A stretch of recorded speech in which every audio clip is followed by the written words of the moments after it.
राबणारे आमचे शिक्षक आमच्यासाठी प्रत्यक्ष देवतुल्य व्यक्ती आहेत आणि त्यांच्या प्रती आमच्या मनातल्या भावना व्यक्त करायचा, त्यांना धन्यवाद द्यायचा दिवस म्हणजे 5 सप्टेंबर.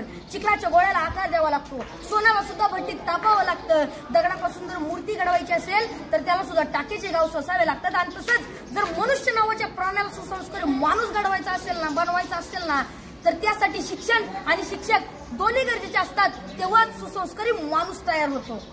जगावर राज्य करणारा इंग्लंड हा देश आहे आणि या देशाच्या सांस्कृतिक परंपरेने त्यांच्या देशातील शिक्षकांना राष्ट्रपतींइतका सन्मान आणि दर्जा दिला जातो आणि म्हणून तर ते जगावरती राज्य करतात.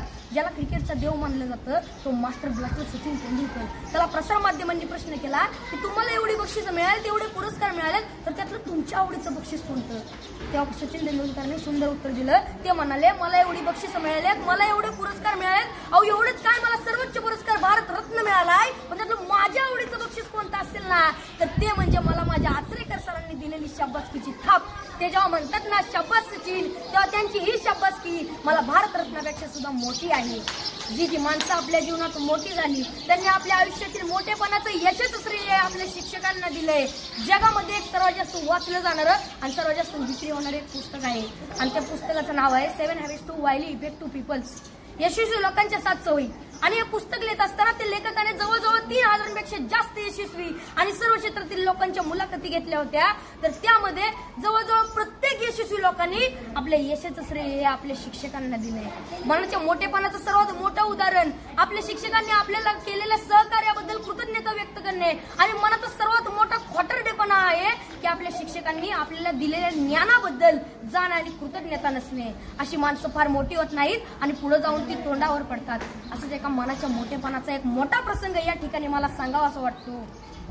एकदा डॉक्टर बाबासाहेब आंबेडकर इंग्लंडवरून भारतात येत होते. ही बातमी त्यांच्या कार्यकर्त्यांना, त्यांच्या आयोजकांना समजली. त्यांचे कार्यकर्ते बाबासाहेबांच्या विमानाची वाट बघत विमानतळावरती थांबले. बाबासाहेबांचं विमान 2-3 तास लेट होणार होतं, पण तरी सुद्धा त्यांचे कार्यकर्ते त्यांच्या स्वागतासाठी त्यांची विमानतळावर 2-3 तास वाट बघत थांबले आणि 2-3 तासानं बाबासाहेबांचं विमान विमानतळावरती लँड झालं. बाबासाहेब खाली उतरले. बाबासाहेबांचे सर्व कार्यकर्ते बाबासाहेबांच्या दिशेने पळत सुटले. ढोल ताशे वाजू लागले. बाबासाहेबांच्या घोषणेने आकाश दुमदुमून गेलं. बाबासाहेब आप आगे बढ़ो, हम तुम्हारे साथ है, बाबासाहेबांचा विजय असो अशा घोषणा देत होते. कोण बाबासाहेबांच्या पायात पडत होतं तर कोण त्यांना हार घालत होतं. बाबासाहेबांची नजर समोर गेली तर समोर बसलेला एक म्हातारा माणूस मात्र बाबासाहेबांचा हा कौतुक सोहळा अतिशय प्रेमाने पाहत होता. बाबासाहेबांनी गर्दी बाजूला सारली आणि तडकन त्या म्हाताऱ्या माणसाकडे गेले आणि आपलं डोकं त्या म्हाताऱ्या माणसाच्या पायावर ठेवलं. त्या क्षणी सर्व लोक आश्चर्यचकित झाले. एवढे मोठे प्रखंड पंडित डॉक्टर बाबासाहेब आंबेडकर या म्हाताऱ्या माणसाच्या पाया का पडतायत? त्या क्षणी बाबासाहेब म्हणाले, हेच ते केळुसकर गुरुजी ज्यांनी मला माझ्या लहानपणी शिकवलं. गुरुजींना लहानपणीचा भिमराव आठवायला लागला. मळलेली कपडे, फाटलेली दप्तर, फुटलेली पाटी आणि एवढं ते पोर वर्गाच्या बाहेर बसून वर्गात शिक्षकांनी शिकवलेला शिक्षणाचा एक कण एखाद्या चातक पक्षाप्रमाणे वेचत होतं. वर्गाच्या बाहेर बसून शिकला होता. त्याच्याकडे पाहून ब्राह्मण मास्तर हसला होता, कारण त्याला माझ्या भीमामध्ये उद्याचा ज्ञान सूर्य दिसला होता. डॉक्टर बाबासाहेब आंबेडकरांना केळुसकर गुरुजींना प्रचंड प्रेम आणि श्रद्धा होती. मला या ठिकाणी म्हणावं असं वाटतंय, घरट्यातून पिलू उडावे घेऊन दिव्य शक्ती, आकांक्षाचे पंख असतात आणि उंबरठ्यावर भक्ती. तसंच आपण आपल्या आयुष्यात किती जरी मोठं झालं, किती यश संपादन केलं, तरी आपण आपल्या शिक्षकांना आणि आपण आपल्या शाळेला कधी विसरलं नाही पाहिजे. एवढं बोलून मी माझ्या भाषण संपवतो. जय हिंद, जय भारत. Very good.